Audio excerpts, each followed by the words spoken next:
Hello everyone. In today's video, I'm going to show you exactly how to clear the Xfinity router history in 2026. So first of all, you need to understand one thing. Xfinity routers don't store the full browsing history like a browser does. They mainly keep the network activities and device logs and not the detailed website history. So instead of clearing the history, you are actually resetting or clearing the network data. So this particular thing is very easy. First of all, you need to unplug your router. After that, you just have to do nothing but to just wait for at least 60 seconds. After 60 seconds, you just have to plug it back in. This particular step is going to clear the logs and it also refreshes your network. Now you can open the Xfinity application.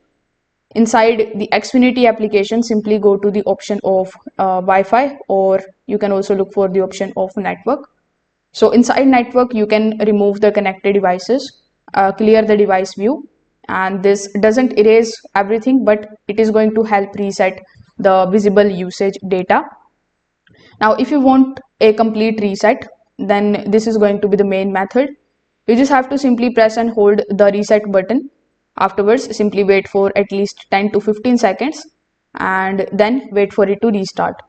This particular reset is going to wipe all the settings, the logs and connected devices. But remember that you will need to set up your Wi-Fi again after this particular step. So if this video helped you out, make sure that you like this video and subscribe to the channel. Thanks for watching.